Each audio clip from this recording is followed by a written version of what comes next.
I have something a little specific about us here at the Jungle Gym to talk about today, and it's the belt system. So, those of you that have noticed, obviously, and many of you have changed your belts because you had to, we changed, aka I changed, the rank system inside the Jungle Gym. So, we started off with a belt system that was basically just a copy of the Jiu-Jitsu system. I started and came up through a Brazilian Jiu-Jitsu rank system, and it just made sense that that is what we would mirror in what it is we did at the school. There were a lot of times where I called the Jungle Gym a Brazilian Jiu-Jitsu school, because that's what I knew. I never taught an MMA class until I fought MMA. So I trained MMA, right? We even had, training sessions in the Jungle Gym that were MMA when I was getting ready for my fights. But I never really had a Jungle Gym MMA curriculum until I fought. So as I evolved, what's happened over time is the curriculum has evolved. The expectations of each student climbing the ladder here has evolved. There was a time where if you just tapped everybody out, that's pretty much the metric that I was tracking. Then it became, well, are you tapping people out and are you able to effectively fight? That was another layer of expectation that came about as we evolved. Then it became, well, can you teach? Do you know how to transfer this information to the next generation? That became a significant part of what was expected in order to climb the ladder here. And I'd have to say that during all this time, as we've evolved, I realized a few years ago that this really wasn't a jiu-jitsu school. We teach jiu-jitsu as a component of what it is that we're doing.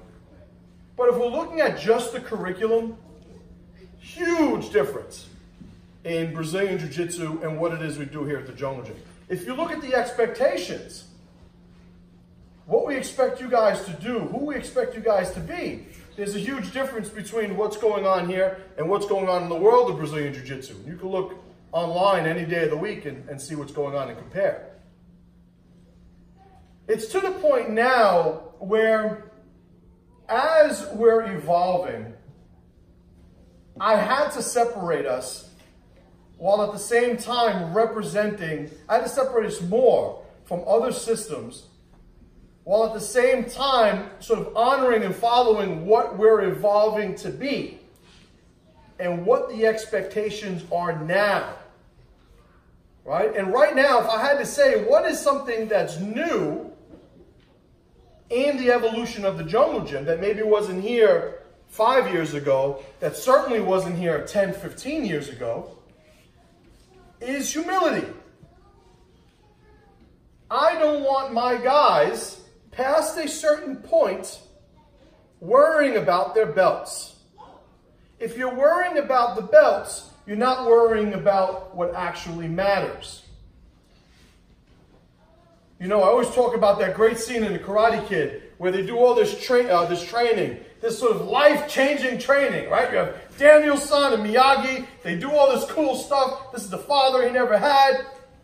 They go to the tournament, and Miyagi steals a black belt. Right? He goes, what was the line, Pat? Black belt. Boy, black belt. What belt is he? Oh, this is for black belts only. Oh, and he takes the black belt, hands it to the girlfriend. Boy, black belt. And everybody knew, like, when watching that, like, it didn't matter. He trained to fight these dudes. And they were going to do it at this tournament. The belt was an afterthought. But you look at martial arts these days, it's a reflection of what's going on in society. Right? This is a like society. Very rarely are people, unless they have the guidance and they have the benefit of a culture that teaches them functionally the proper way to evolve as a man and woman. Today you have guys and ladies doing things for social approval. Even worse, they're doing it, they want approval from strangers. Strangers, people that have absolutely no connection to them. People are changing and modifying who they are to appease. To me, the belts needed to change because I need everybody that comes into the school to understand this is a different place. This is a different journey. So we still have the 4 levels of white belt, right? When you join, you show up with a white belt. The levels above that, we have first white, second white, first green, second green. These are all white belt levels. And then you get a green belt. What's the belt after green? Black. There's no other belts. Either you train to get a black belt or you don't. How long did it take you to get a black belt? 11 years. 11 years, and? 7.5. Who else is black belt? Any more black belts here? Just us? Right? I told you. Like back when they got the black belts, they didn't have even the ability to remember to come to promotions. How long you been training? 7 years. So Paul's been training 7 years, professional fighter. You a black belt? Nope, not yet. We have a white belt, green belt, and black belt. That's the Jungle Gym system. Why all the different levels of white belt? 2 reasons, and I'll be completely honest. Number 1, it's quality control. I need to make sure that when people are getting these belts, they're passing a testing that allows me to know that they've shown or exhibited their ability to perform the curriculum to somebody who is qualified to judge that. So by the time somebody's a second green, I know what they know, or at least knew at some point since the time they started. People forget sometimes, but that's a different thing, right? That's the first reason, quality control. The second reason we have all of these, because these are the dog treats for the beginners. Certainly nobody in here, right? You guys are the best. But those other white belts, some of them, if they don't get a belt every few months, it's not worth it to them. Right? There was a time where I was like, you know what? To hell with them. I don't need them anyway. If they don't want to be here, I don't want them here. If they need to be constantly told how good they are and how great they look today, you know, it's not worth it. But then I realized, you know what? When somebody's addicted to drugs, right? And a lot of you are from the hood. All you guys got family members that were drug addicts. Maybe drug addicts right now. Myself included. So whenever somebody on drugs, they usually have them sort of go through a withdrawal process. And then everything in their life is considered some sort of halfway house sort of application of recovery. It's not a switch. Nobody expects a drug addict to just flip a switch. You know what? I'm not going to be a drug addict anymore. I'm done with that. It doesn't happen that way. So just the same, and with all the same connotations, when people come in here a lot of times, they are so addicted to such poor, weak-minded philosophies and protocols. Their priorities tend to be messed up. The decisions they're making in their life tend to be based on inconsistent positions. They want to do all these different things, but then you look at the trajectory of what their habits are making them do, they're completely incompatible. They can't get out of their own way. But they make a decision to seek help, right? And they show up here, and they sign up. What I had to remind myself of is they don't come here already fixed. Not that everybody comes here broken, but every one of you comes here because you know you need something that you didn't have before you showed up. So in my understanding of how people progress, I've been doing this a long time, I realize there needs to be that phase where they allow their life, their philosophies, their self-talk, their independence, all these things to evolve and change so they're ready to get on the ladder to black belt.